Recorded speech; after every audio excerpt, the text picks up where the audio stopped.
Hello student, आज हम पढ़ेंगे चैप्टर 16 क्लास 6 इतने ऊंचे उठो। तो इतने ऊंचे उठो से मतलब है कि निरंतर आगे बढ़ते रहिए ताकि आप विकास कर सकें। इतने ऊंचे उठो जितना उठा गगन है, देखो इस सारी दुनिया को एक दृष्टि से। सिंचित करो धरा समता की भाव वृष्टि से, जाति भेद की, धर्म वेश की, काले गोरे रंग द्वेष की, ज्वालाओं से जलते जग में इतनी शीतल बहो जितना कि मलय पवन है। मलय पवन अर्थात ठंडी हवा। तो जितनी ठंडी प्रकृति क्या करती है, किसी को कभी बांटती नहीं है, किसी को कम किसी को ज़्यादा नहीं देती है। तो हमें भी जाति और धर्म की भावना से दूर होकर, विरत होकर के मानवता के भाव से कि हमारा धर्म, हम मानव हैं अर्थात हमारा धर्म क्या है, मानवता का है। काला गोरा कुछ नहीं सोचना चाहिए। ज्वालाओं से, काले गोरे रंग द्वेष की ज्वालाओं से जलते जग में हमें मानवता के बयार जैसा बहना चाहिए, क्योंकि हमारा जीवन समता, एकता और परिवर्तन के द्वारा फलता फूलता है। हमारा जीवन समता, एकता और परिवर्तन से फलता फूलता है। सब समान है, संसार में सभी समान है, इसलिए कि सब ईश्वर की देन है। सबको एक ही ईश्वर ने बनाया है। अगर ईश्वर एक है तो हम भी एक है।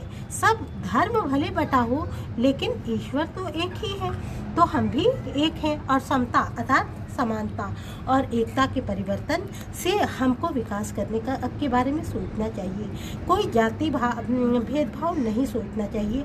हमें मौलिकता के भाव को अपनाना चाहिए और नई परंपराएं नहीं बनानी चाहिए, बल्कि परिवर्तन को अपनाना चाहिए कि वो जो पुरानी परंपराएं हैं उसको हमें त्याग देना चाहिए। उससे जो अच्छा है उसे ले करके अपना विकास करना चाहिए। इतने ऊंचे उठो जितना उठा गगन है कि इतना अपने व्यवहार को ऊपर करो कि गगन के समान, कि गगन आकाश सबको छाया देता है, अर्थात हमें भी सबको छाया देना चाहिए, सबका समान उद्धार करना चाहिए, तभी हमारा विकास हो सकता है।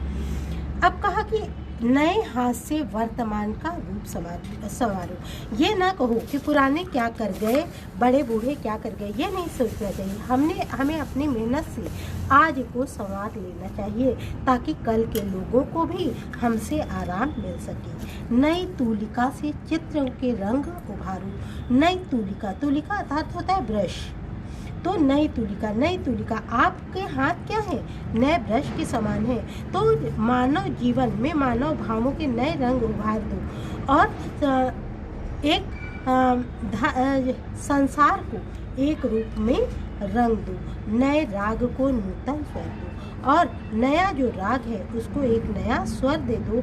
भाषा को नूतन अक्षर दो और भाषा को नया अक्षर दे दो।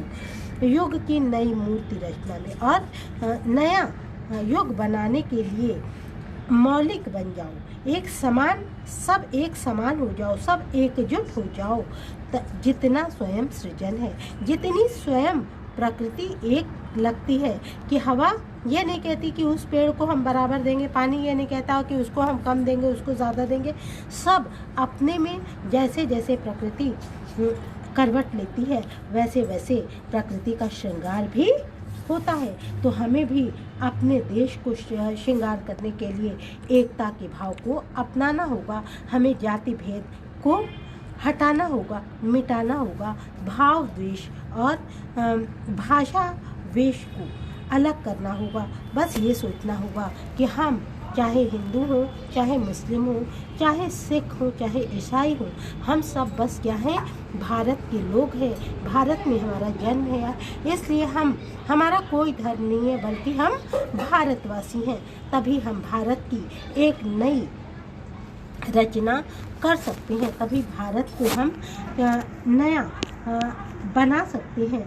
लो अतीत से उतना ही, और अतीत से हमें उतना ही लेना चाहिए जितनी आवश्यक है, जितनी हमें ज़रूरत है। जीर्ण शीर्ण का मोह, जो पुराना है, जैसे लोग पुराने को सजोए रहते हैं, तो ये क्या है, मृत्यु का द्योतक है। तोड़ो बंधन रुके न चिंतन।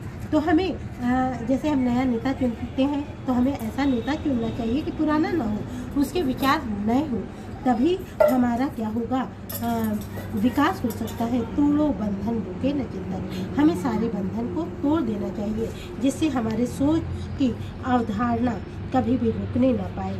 गति जीवन का सत्य चिरंतन, क्योंकि विकास जीवन का सबसे बड़ा सत्य है। धारा की शाश्वत प्रवाह में, धारा के शाश्वत प्रवाह में मतलब विकास के प्रवाह में गतिमय बन जाओ जितना कि परिवर्तन है। तो इस प्रकार से अगर हम एक होंगे तभी हम सृष्टि की रचना कर सकते हैं, अपने देश को एक सुंदरता प्रदान कर सकते हैं और सबको समान भाव दे सकते हैं, सब प्रसन्न रह सकते हैं। तो इस तरह से आप इसको पढ़ें और समझें।